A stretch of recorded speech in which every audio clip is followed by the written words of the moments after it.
Cada versão do Batman nos conta uma coisa diferente sobre quem ele é e o que ele representa. Nos filmes do Burton, por exemplo, ele nos apresenta um Batman teatral e muito expressionista. Já o Nolan traz um herói mais idealizado e prático. O Snyder, por outro lado, ele explora como se fosse um ser quase divino. E o Reeves, ele traz um Batman extremamente humano, o mais humano de todos, né? Cheio de falhas. E isso torna todos esses personagens sensacionais. Eu fiz um vídeo aqui falando sobre o filme The Batman e muita gente começou a discutir qual que é o melhor Batman. E eu quero explorar mais sobre cada um deles pra gente conseguir ver que todos eles são sensacionais da sua própria forma, mesmo sendo incomparáveis, porque são propostas totalmente diferentes. Então vou começar com o Batman do Tim Burton. A apresentação dele, né? Ele emerge de cima em uma cena perfeitamente composta, quase pitoresca,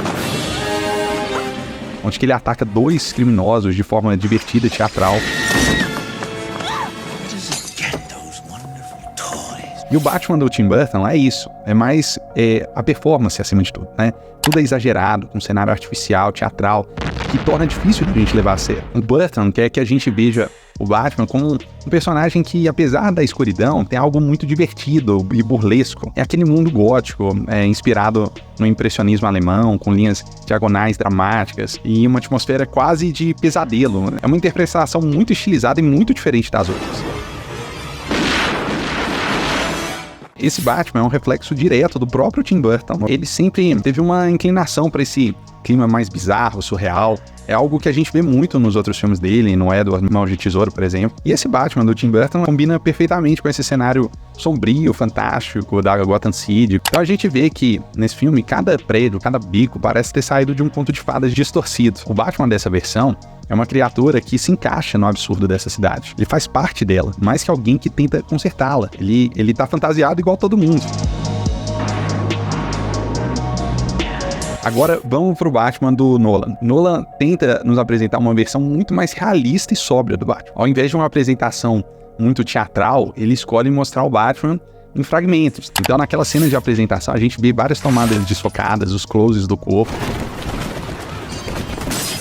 O Batman só aparece mesmo quando ele consegue capturar o chefe da máfia. Tudo é cuidadosamente elaborado para parecer prático, racional, e o Batman é idealizado, ele age com o mínimo de violência possível. É um Batman pé no chão, que tem uma relação quase militar com os equipamentos, né? Ele é quase uma pessoa que pega uma armadura de guerra num formato de morcego para assustar as pessoas, mas é uma armadura extremamente funcional mesmo, né? E o filme justifica isso o tempo todo.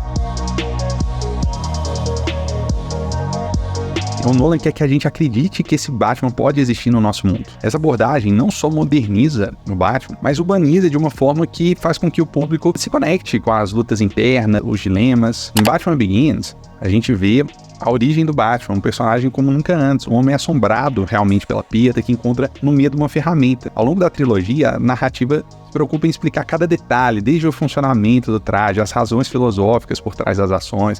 O Nolan transforma o Bruce Wayne em alguém que questiona seu papel, o que ele teme se tornar. É um retrato profundamente humano, repleto de vulnerabilidade, de questionamento. Já no Zack Snyder, ele tem uma visão totalmente diferente. O Batman do Snyder é quase uma criatura mitológica, um ser inumano. Os socos são tão exagerados que parecem ter saído de um quadrinho, né? A câmera nervosa e a trilha sonora intensa tem um sentimento de algo mais sobrenatural.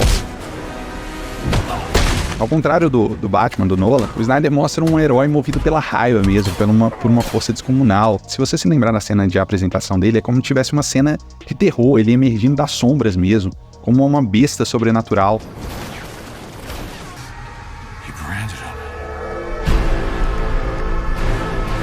Em vez de se identificar como um Batman, ele se define como vingança. O Batman do Snyder é um reflexo de um mundo sombrio e cínico. Ele é um vigilante endurecido pelo tempo, pelas perdas.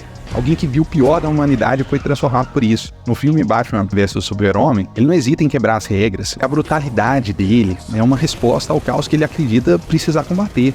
O Snyder se inspira nos quadrinhos, né? Aquele quadrinho The Dark Knight Returns, do Frank Miller, onde o Batman é realmente uma figura violenta, uma força imparável que se impõe contra o crime e contra outros heróis. Esse é o Batman que é um símbolo de poder absoluto, né? Uma coisa que está acima das demais regras e convenções, é quase um anti-herói.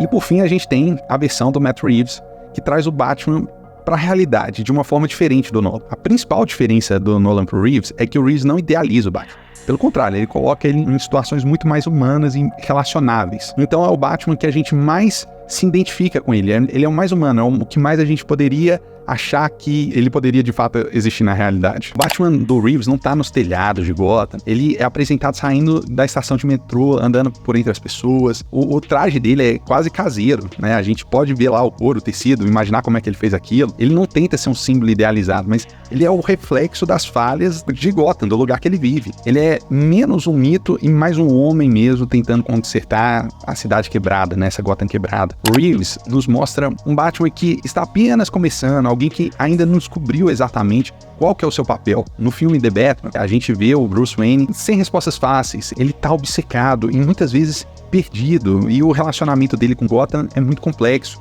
Ele não é o herói idealizado de Nolan, implacável de Snyder. Veja, isso é uma figura solitária em muitos aspectos, tão vulnerável quanto aquelas pessoas que ele tenta salvar. A câmera do Reeves segue o Batman, muitas vezes em longas cenas, sem corte, que dá pra gente uma sensação de imersão, de profundidade. Esse é o Batman que ainda tá aprendendo, que ainda é falho, e é o que mais se aproxima da gente, é o mais relacionável.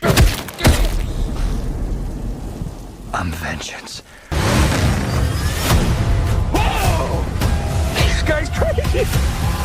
Então, cada diretor trouxe um Batman único, um personagem único. O Tim Burton fez a gente enxergar o Batman como um conto gótico, um mito urbano. O Nolan trouxe uma realidade, uma abordagem prática, filosófica. E o Snyder trouxe o Batman como um ser mitológico, poderoso.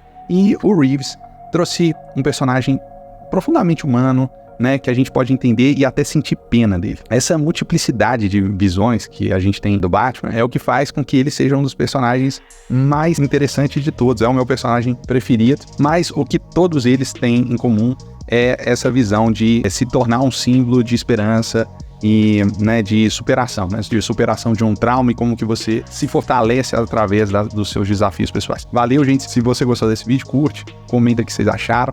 Vamos discutir aqui nos comentários.